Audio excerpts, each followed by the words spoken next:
9년 동안 부동산, 실시간 카지노, 파워볼 코인 다 해봤습니다. 파워볼 재테크는 일반인들이 접근할 수 있는 가장 진입장벽 낮고 수익성 좋은 분야입니다.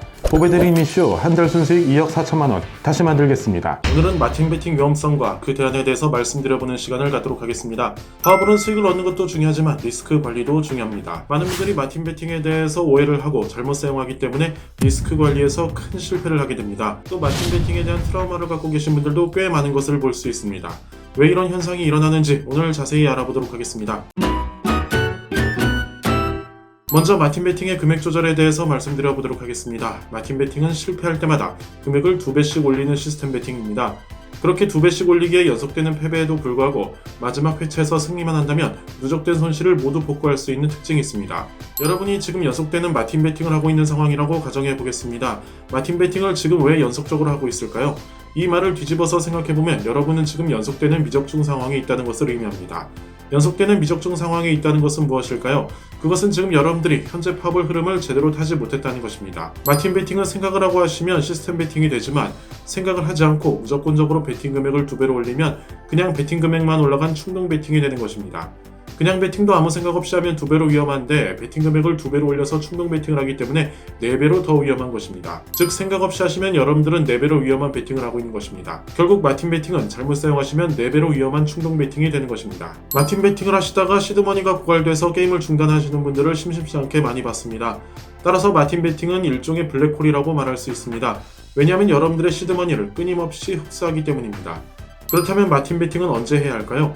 일단 시드머니가 많을 때 하셔야 합니다. 마틴 베팅은 미적중이 얼마나 지속적으로 출현할지 모르기 때문에 여유 자금을 충분히 가지고 계셔야 합니다. 그리고 왜 미적중인지 그 이유를 정확히 아실 때는 마틴 베팅을 사용하셔도 훨씬 안전하게 사용하실 수 있습니다. 즉 내가 미적중이 되는 것이 밸런스 때문인지 그림을 보지 못하는 것인지 그 이유를 정확하게 파악을 하셔야 한다는 것입니다. 왜냐하면 마틴 베팅은 시드머니가 모두 소진될 때까지 연속적으로 미적중한다는 것을 전제로 하지 않습니다. 마틴 베팅 역시 언젠가는 적중을 해야 하는 목표를 가지고 있기 때문에 왜 미적중이 되고 있는 것인지 알고 베팅은 해야 하는 것입니다. 이유를 알아야 적중을 하고 그래야 마틴 베팅의 목표를 달성할 수 있겠죠. 지금 연속적으로 마틴 베팅이 지속되고 있는 상황은 파워볼의 흐름을 제대로 타지 못하고 있는 상태라고 말씀을 드렸습니다.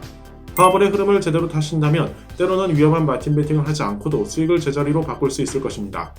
그렇다면 파워볼의 흐름을 제대로 타기 위해서는 어떻게 해야 할까요? 첫 번째로 구간 어시스트 전략이 있습니다. 두 번째로 자신 있는 패턴만 공략하는 전략이 있습니다. 이것은 여러분이 자신 있고 승률이 높은 그림만 공략을 하는 것입니다. 물론 그림이 나올 때까지 시간은 걸리는 단점이 있을 수 있지만 여러분이 잘 보는 패턴만 가지고 승부를 하기 때문에 아무래도 적중률이 훨씬 올라갈 것입니다. 세 번째는 마틴 베팅을 하기는 하되 3단계까지만 설정을 하는 것입니다. 3단계라는 것은 우선 평균적인 전략을 말하는 것이고 여러분들의 시드머니가 얼마나 많이 있느냐에 따라서 단계는 조금 바뀔 수도 있습니다. 구간 어시스턴트 전략은 여러분들이 조금 낯설어 하실 수 있어서 그림을 보면서 설명을 드리겠습니다. 이곳은 파워볼 홀짝 지역입니다. 제가 표시한 부분은 퐁당구역인데 여러분들은 이 퐁당구역에서 적중을 하나도 못 하셨을 수 있습니다. 그렇다면 실베터분들이 하는 선택은 적중률이 낮은 예측을 무작위로 하면서 마틴 베팅을 하겠죠. 하지만 이때 마틴 베팅을 하지 마시고 퐁당이 끝나는 지점에서 다른 구간으로 어시스트를 하듯이 넘어가시면 다시 퐁당이 나오는 것을 확인할 수 있습니다. 여기는 파워볼 언더오버 지역입니다. 역시 퐁당이 계속 지속되고 있죠. 파워볼 홀짝 구역에서 퐁당 적중을 못 하셨다면 파워볼 언더오버 지역에서 연속적으로 나타나는 퐁당을 다시 노리시면 되는 것입니다. 오늘은 마틴 베팅의 위험성과 구체적인 대안 등을 알아봤습니다. 마틴 베팅은 잘 알고 사용하시면 여러분들에게 큰 도움이 될 수 있지만 그만큼 큰 리스크도 갖고 있기 때문에 그러한 부분에 대한 정확한 이해 차원에서 오늘의 강의를 진행해봤습니다. 강대한 컨텐츠를 계속 구독하시면 여러분들 파워볼 마인드에 큰 변화와 개혁이 일어날 것입니다. 시청해주셔서 감사합니다. 누구나 파워볼 재테크 승리를 위해 노력합니다. 하지만 노력만으로 이룰 수 없는 것이 바로 파워볼 재테크입니다. 피땀 흘려서 성공한 자들의 차이는 확연히 다릅니다. 시간은 늘 우리 편이고 우리는 그 시간을 잘 활용하여야 한다. 저 강대한이 항상 말씀드리는 핵심 키워드입니다. 저는 여러분들께 제가 흘린 피땀 눈물 모두 결과로서 보답해드리겠습니다. 영상 유익하셨다면 구독과 좋아요 한 번씩만 부탁드립니다.